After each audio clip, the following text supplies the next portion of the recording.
तब एक प्रश्न और उठेगा धर्मराज जी कि क्या मेरा होना झूठ है?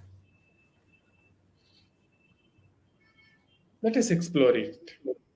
आप क्या हैं?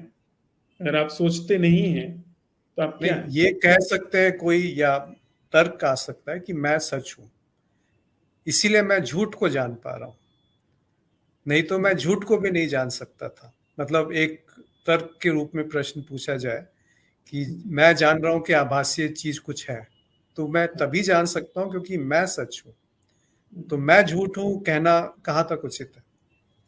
पर जब आप हम ये कहते हैं कि मैं झूठ को जान रहा हूं, तो ये किस धरातल पर आप जान रहे हैं? बेशक बुद्धि और ज्ञान के धरातल पे ही जाना जा रहा है। बेसिकली मैं थोड़ा सा कृष्णमूर्ति को कोट करना चाहूंगा यहाँ पर, मुझे क्षमा करिएगा। कृष्णमूर्ति कहते हैं कि मुझे कुछ नहीं दिखाई देता। हम आप इतनी अवलोकन की बात करते हैं, हम इतनी साक्षी की बात करते हैं, वो कहते हैं कि मुझे कुछ भी नहीं दिखाई देता और मुझे कुछ भी अनुभव नहीं होता है। इसको और थोड़ा और यह इसको थोड़ा बात हाँ। हाँ, कबीर कबीर के उसमें आती है कि हद चले सो मानवा, बेहद बेहद। चले सो साध, अहद हद। अनहद दोनों तरह, ताका मता अगाध। अगाध मतलब अब मत जो है, अगाध हुआ मतलब मत की सीमा टूट गई। मत जब तक मत ही है तब तक मत है, जब मत ही नहीं है तो कोई मत नहीं है। आप जो अगाध है उसका कोई मत बना ही नहीं सकते।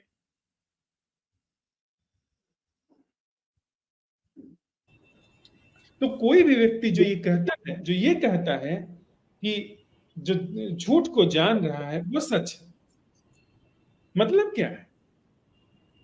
किस धरातल पर आप अपने सच की घोषणा कर रहे हैं? आप घुमा करके फिर से आप पिछले दरवाजे से अंदर घुसने की कोशिश कर रहे हैं। मतलब वो विचार प्रक्रिया पिछले दरवाजे से गई, इधर से निकली, पिछले दरवाजे से घुस करके आकर कही भैया जानने वाला तो मैं हूं। कोई जानने वाले की जरूरत नहीं है, वह कुछ और है। इस तरह के झांसे में बहुत सारा समय हमारा बर्बाद हो जाता है, क्योंकि हमारा जो मैं है ना, मैं का आग्रह वो पीछे नहीं हटना चाहता। वो घूम करके आ जाएगा कि जानने वाला तो मैं हूं। बुद्ध हृदय सूत्र में कहते हैं, मैं जो बहुत पहले कुछ मंत्र उसके ऐसे ही कान में पड़े थे, या पहले कभी आया होगा, जिसमें वो कहते हैं न तथागत कभी पैदा हुए, न कभी उनको कोई दुख हुआ, और न कभी वो उन्होंने अष्टांग मार्ग किया, न कभी उनको कोई संबोधि प्राप्त हुई। अब ये क्या बात हुई? तो फिर आप कर क्या रहे हैं इतने दिन से, 40 साल से बोल क्या रहे हैं? तो सच है ये। पर आप पिछले दरवाजे से अगर घुस करके आना चाहते हैं तो आप कहेंगे कि देखिए ना, आप अपने को झूठ कहते हैं। अगर हमारी आपकी भाषा में कहते हैं, ये सीसीटीवी कैमरा भी कर सकता है।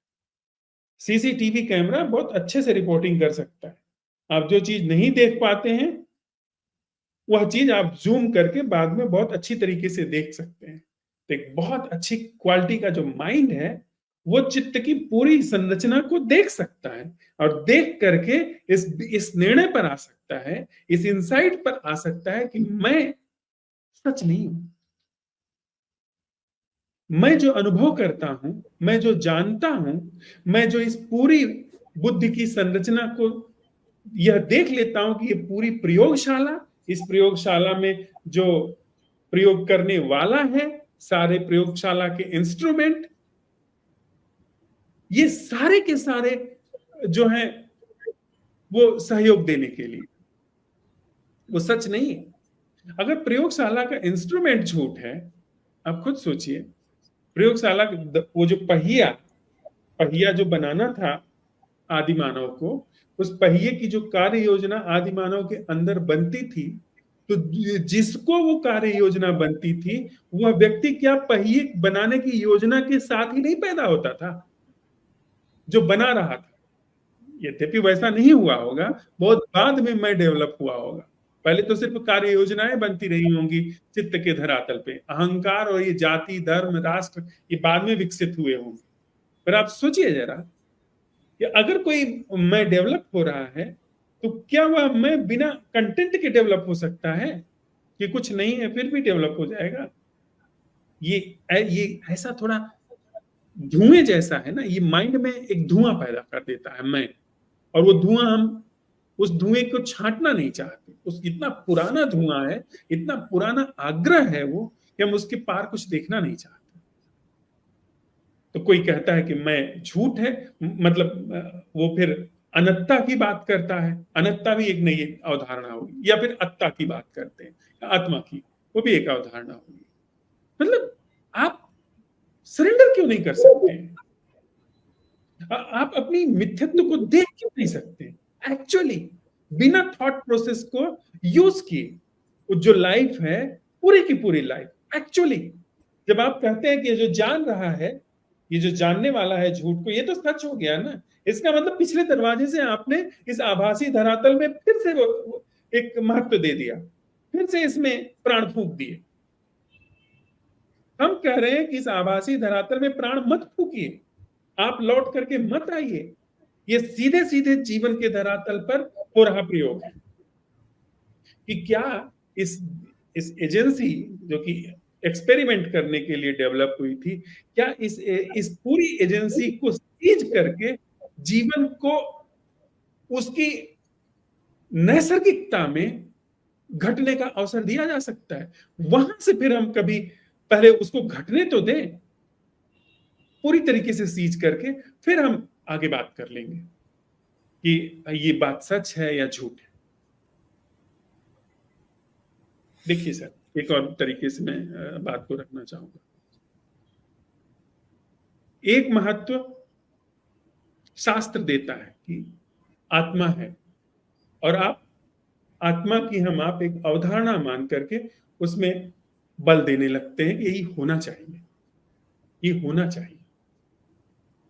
मैं को हम महत्व देते हैं कि वो उसके पार नहीं जाना चाहते, वो बहुत साहस का काम है, शायद सबसे बड़े साहस का काम है।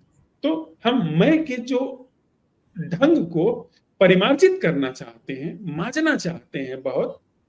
अभी थोड़ी देर के लिए शंकराचार्य को एक तरफ रख दीजिए, उसको बहुत अच्छा करना चाहते हैं कि वो अल्टीमेट मैं है, पर इस बात के लिए कभी नहीं राजी होना चाहते हैं कि ये पूरी जो प्रयोगशाला है जांच की, इस प्रयोगशाला को एक तरफ रख दे जब हम जीवन की पड़ताल कर रहे हैं। यह प्रयोगशाला पहिया बनाने के लिए है, आज के समय में बंदूक बनाने के लिए, ये जीवन का सत्यापन करने के लिए प्रयोगशाला नहीं है। इसको एक तरफ रख दे।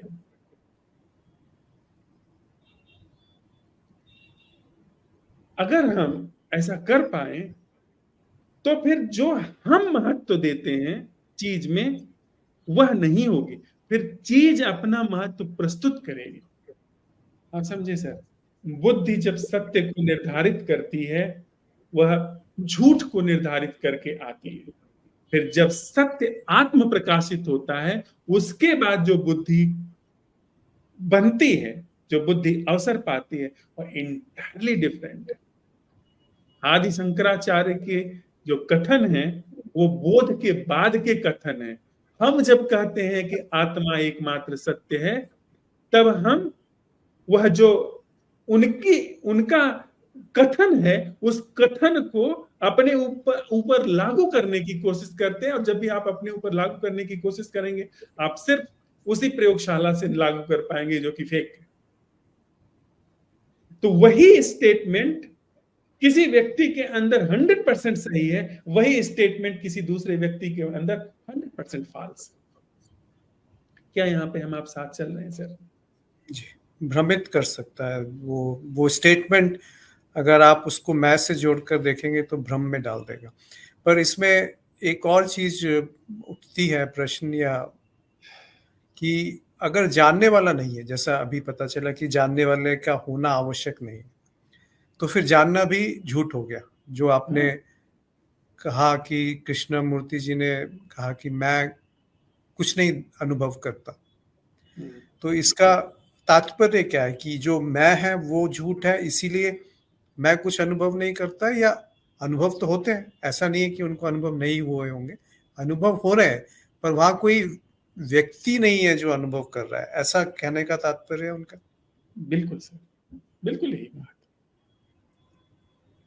उनको अलग थलग जी। उनको शारीरिक अनुभव हो रहे हैं, शरीर तो बहुत संवेदनशील होता चला जाता है। हमारा शरीर तो बहुत ड्रग्ड है, वो क्रोध के ड्रग से नशे में है, वो मोह के ड्रग से एकदम नशे में चल रहा है, वो और भी बहुत तरीके के ड्रग्स हैं। सबसे बड़ा ड्रग तो ये मैं है, उससे एकदम लड़खड़ाता लथपथ चल रहा है।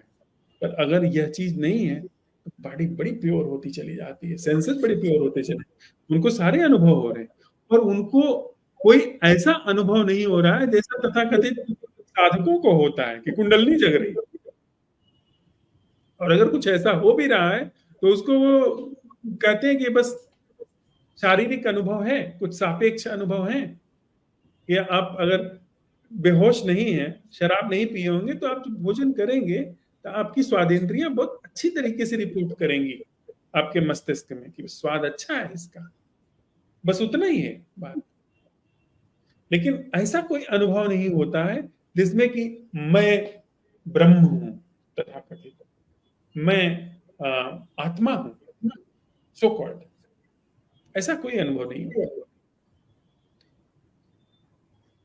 तो जानना झूठ है, इसको थोड़ा सा और प्रकाशित करना पड़ेगा कि जानना अगर झूठ है तो फिर सब कुछ ही झूठ हो गया।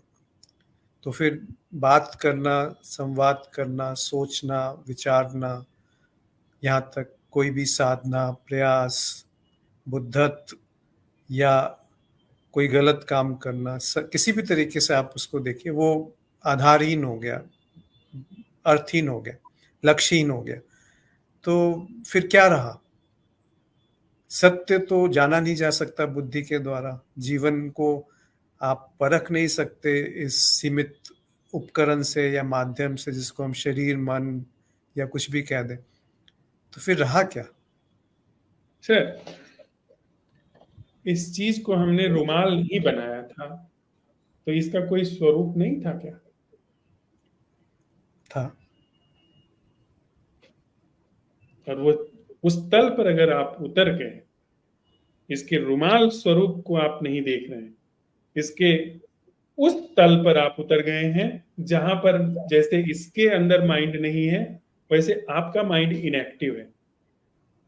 तो अब आप इस तब इसका वास्तविक धरातल जिया जा रहा है, और फिर वास्तविक धरातल के भी आगे हम बढ़ सकते हैं, जिसमें सिर्फ अद्वैत है।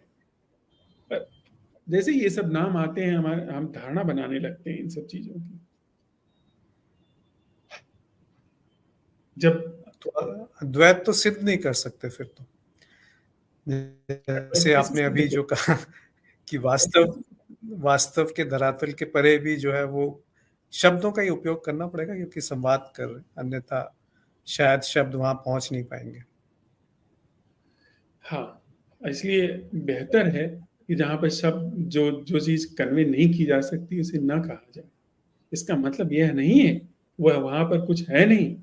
सर, यहाँ पे झूठ है, वही वह है। ये जो हमने योजना बनाई, एक छोटे से तल पर देखिए कि एक आदमी धरती पर वो पहिया बनाने की योजना बनाता है। तो पहिया बनाने की जो योजना बन रही है, और पहिया जो बने करके निकल करके आएगा, उस पहिया बनने की योजना और जो धरातल पर उस लकड़ी का एक आकार बन जाएगा, उसके पूर्व यह प्रकृति नहीं थी, यहाँ जीवन नहीं था क्या? जब तक वो योजना नहीं बनती थी तब तक यहाँ पर कुछ हो नहीं रहा था, ये प्रकृति ये सब नहीं था। ऑफ कोर्स था, और वो अभी भी है। योजनाओं में हमने बहुत गति कही है, पर जीवन अभी भी वहीं पर है, खिलता हुआ, फलता फूलता हुआ, वहीं पे जीवन है। जीवन और सत्य, जीवन और सत्य एक ही बात है।